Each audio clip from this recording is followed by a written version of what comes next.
Love this, you know. Pool party. If I even the beach, me have to reach a summertime. Oh, here we go. Summertime is here. You know, it's a holiday. School is closed. We feel the vibes, you know. Summertime in a Kingston. Summertime in a country. Summertime in a my speech. Pool party. Welcome to another edition of Summer Adventures, and today we'll be looking at STEMSVG, a private program that is being spearheaded by Mr. Petrus Gums. First, we caught up with some of the students looking at web and graphic design. Okay, let's look at this. Is this picture telling you anything at all? Yeah, like what? Shine and the ground. And the ground that you shine? And of course, you know, the picture of God. We'll look at the next one. Look at this. What is this telling me? This is a man cave. No woman live in this house because their furniture just off, colors just off. Yeah? But no, to be, it's fine. We go chill in anything once we get TV in front of you. But the ladies don't want to coordinate the color with the tiles. You know, the ladies want that. So everything here is just off. And look at where the front door is. And look at where the TV is.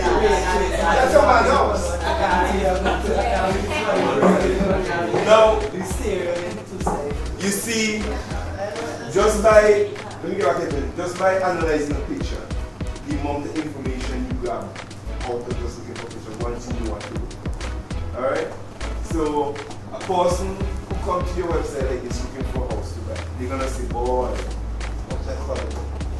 I have furniture looking the same color, I might have to repeat that. And now we'll have a chat with Mr. Petrus Gums himself. The new campus STEMSVG, the idea behind it is basically to show kids a little bit more practicality to what they're doing. Like, they could use what they already learned to do different things and even to help themselves as well. So, like for instance, we want them to use the English as they see we're doing web design. And we look at the pictures and we kind of critique what's out there already. And you see that they pick up on certain stuff that is out there that shouldn't be there just by looking at the picture. We also look at some errors in websites where they see grammatical error, like spelling errors, blatantly out there for a person to look at. And this is where we're showing them where the English is very important as well. So if they want to create a website like this, you have to get their spelling down, you have to get their grammar down. A lot of them are interested in websites and so forth and working and things like that, but they don't know that these things that they learn in school is very important to going forward into these fields. And applying to these different areas. Because if you can't read or spell something called grammatical error out there, and the whole world is looking at that. So they have to be very careful with what they put out there. So the maths as well as we showed you, we want to start showing them like we could use your 2 times 2 and so forth in your area to start thinking about different fields of even career if you want to put it that far. So their maths now they could do we're trying to get the architects in so they could work with them and show them not only maths you could use for counting money and that's it. But also you could do it for creating your little model here. They use their maths to do different like designs, even like construction design. As you see the different projects we have for the various classes. The main reason why we kind of went towards getting the architects and so forth in is to really, because they would always see me as a teacher. Alright? But then if you ask somebody from outside who actually work in the field and say, look, come here, I want to talk to this kid, not really talk with them, to actually work with them and show them that they could do this. And that put a different perspective to the whole thing, because here is a professional say, look, what you're doing is the same thing I'm doing at my work. Right. You know? And if you could just put this under your belt, these are some of the possibilities you could go to. On Wednesday in the web design we have an actual artist, a graphic artist coming from multi-graphics to work with them in the Photoshop program, because that's what we're doing. We ain't really gonna give them a program that actually leave, that's the end of it. Right, they have no use for it. Right. After they leave, these are programs, if they're ambitious enough, they can push forward and research online and so forth. One instance is where in the game development, and this is no exaggeration, in game development I taught the kids them for practically for 1 day.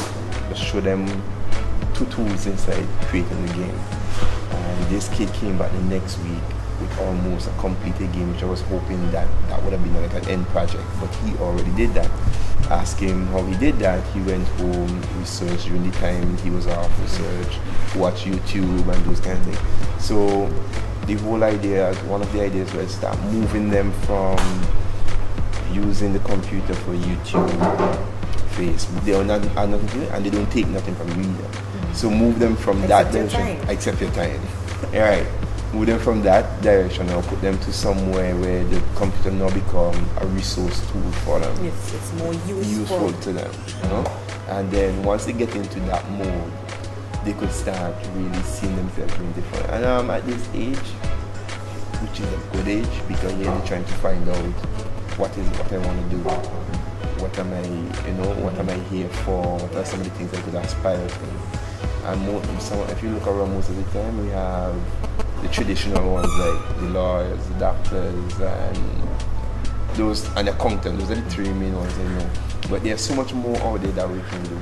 We can just, if we expose them to it. We don't have the exposure, so this is what we're trying to do here. It's like that 55 right now. 55 kids 55 participants right now total. You know, they are spread across the various classes, but that is how everything is inside the STEM camp. Of course, we were kind of late in terms of registering because they didn't hear about it and they didn't know about it and so forth. So up to last week, the last 2 weeks, we were doing some registration still, but we cap it now because we were getting too big. And one of the things is that we want a lot of one-on-one. If you notice in the maths, we had 3 or 4 person walking around and helping them because we didn't want just one teacher walking with us. So we want that one-on-one. We don't want it to come back to the same regular thing that they see in the classroom, which is 30 to 40 something students in a classroom and teacher can't really handle one of them. So we cap it at 15 per class and work with them from there. And so the summer camp ends officially when? August 22nd. 3 more weeks remaining. 3 more weeks remaining. And so up to this point, what would you say about the students in terms of their accepting the knowledge, first of all, and applying it so far? Well, I gotta say it was pretty good. It has been pretty good. The maths, maths is one of the boringest subjects you could ever find to teach these programs, and because of that, they are now more eager to get into the maths than anything else. They are more interested, they pay more attention. And the only thing that we have a little difficulty with, and Simi mentioning that, is getting them to do assignments, like homework, because we do have some homework for them to do. So that is the toughest part to get. Programming, a lot of the time, because with that practicality adding to it, a lot of the kids now make a lot more sense to what they are learning. For instance, the programming, which I think most of us at school do chalk and talk with programming, that is a big no-no in my book. So I put them into the actual program, let them type the language, and into the actual program, let them type the language, and then make the mistake from errors and so forth from that email, and it kind of stay with them a little bit more. So sometimes when I'm working with them, they will start, it's a way of tuning their eyes to certain errors that the program might make specific to a program. And when I start making mistakes now, they start correcting me. So I could see that it is actually working with them. Yeah, they're really learning from the practical doing it. Just reading in the textbook all the time, no. Right. And of course, we had a chat also with one of the teachers at the STEM program, Mr. Allenford Samuel, who teaches mathematics. Well, I'm Allenford Samuel. I'm currently a teacher at St. Joseph Convent, Kingston. Okay, so how long have you been teaching mathematics? I've been teaching, currently I'm not teaching math. I did my bachelor's in math and physics, but currently I'm teaching physics and integrated science. Oh, that's interesting, isn't it? Yes, very much so. Okay, and so how did you become a part of the summer camp program? I was actually approached by Mr. Gums, and the idea, at first when I heard the idea, I figured, well, it's a a good program for the kids. So I decided to join and help him. Okay, and well, he was explaining to me the relevance of doing math and its correlation with everyday life to the students. In terms of your teaching it, what would you say would have been some of the strong points of the students in relating such? The topic we're doing currently is algebra, and one of the things is that we try to get them to see algebra in their everyday life.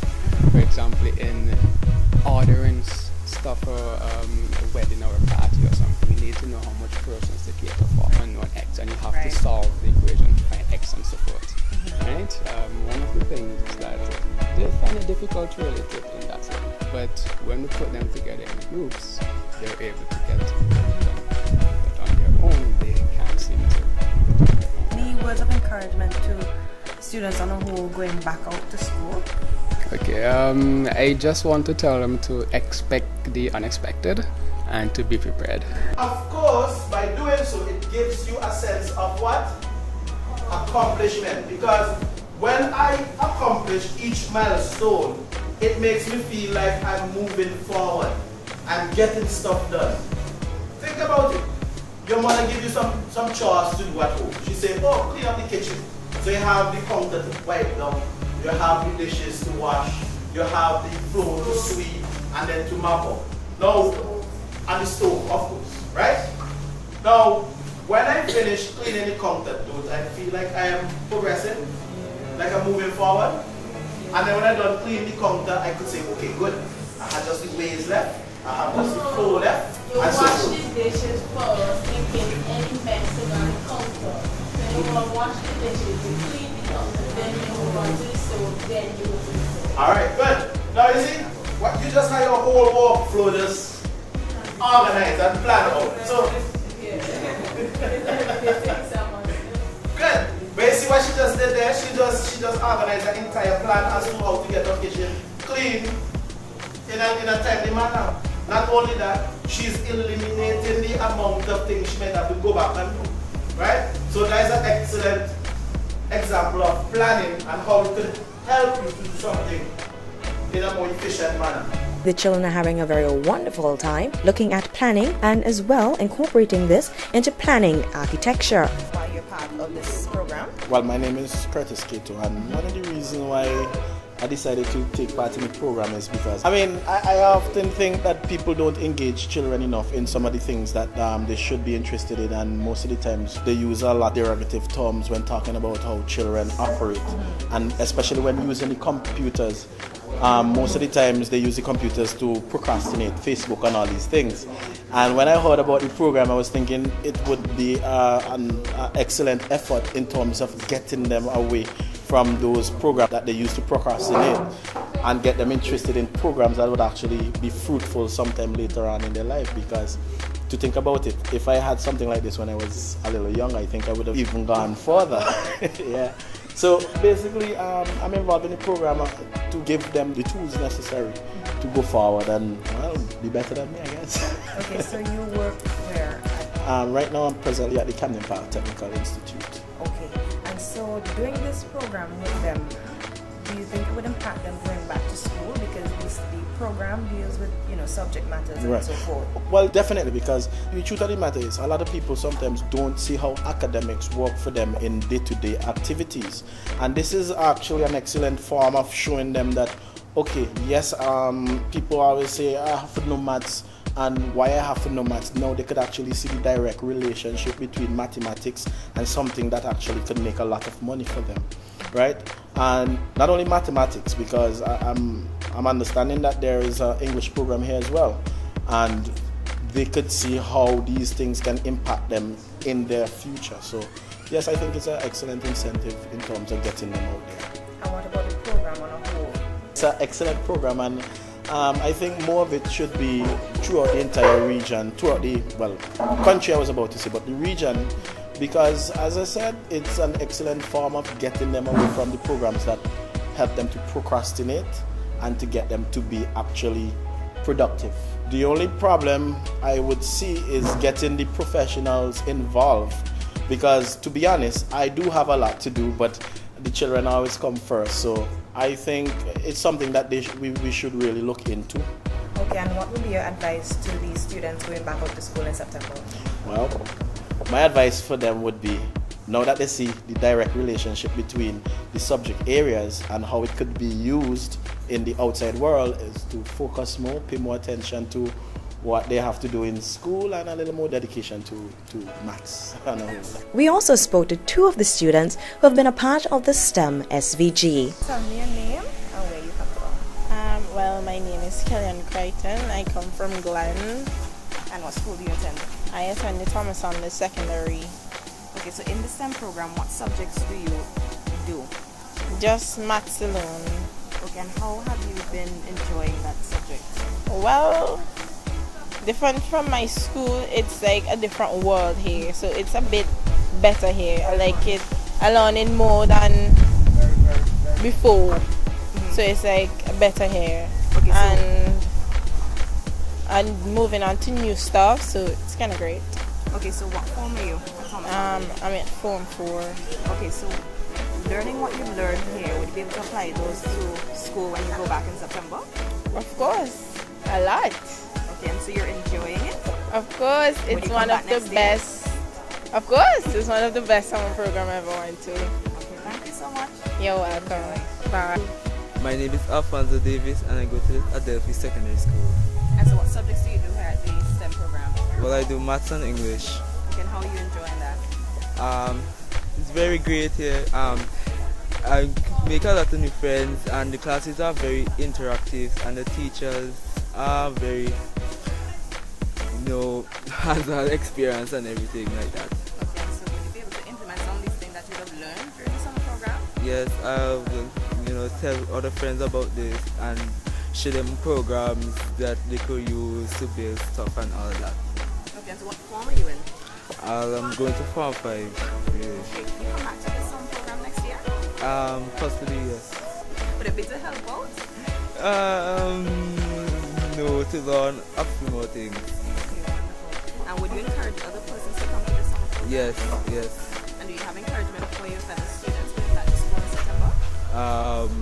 Study harder and hope to get more than 5 subjects. So that's it for this edition of Summer Adventures, where we looked at STEM SVG being held at the St. Martin's Secondary School and spearheaded by Mr. Petrus Gums, a teacher at the St. Martin's Secondary School. Do join us again on Friday for another edition. Bye!